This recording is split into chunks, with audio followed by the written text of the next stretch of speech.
Good morning, boys. Welcome to another day of tennis drills. Today we want to work on the forehand grip.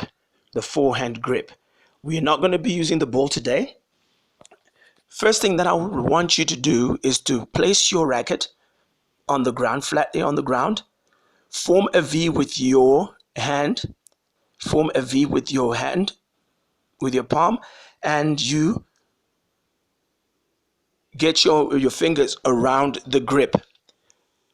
The V should be in line with the flat side of your racket, on the flat side of your racket. That will be the back of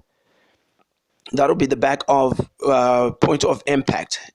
You need to make sure your hand is firmly stretched out in front of you, and you feel relatively comfortable when you've got that grip.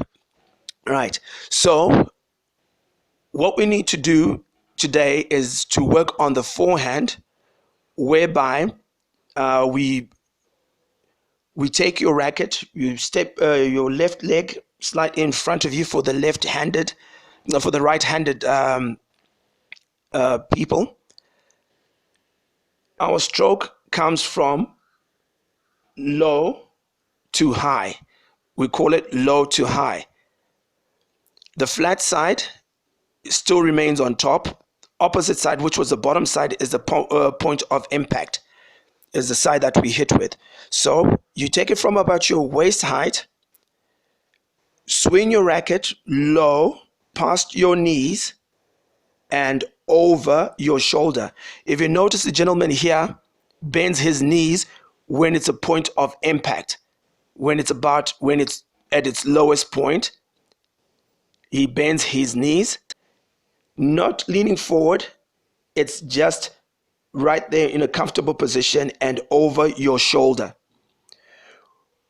With the little ones, I always force them to take the racket straight over their shoulder, which I call scratching your back.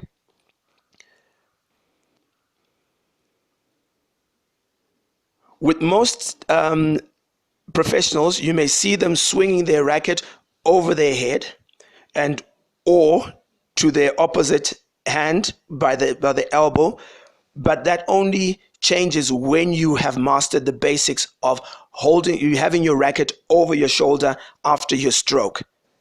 So that's the stroke that I want you to learn today, the grip and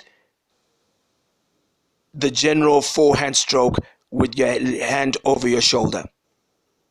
Well done, boys. We'll see you next week.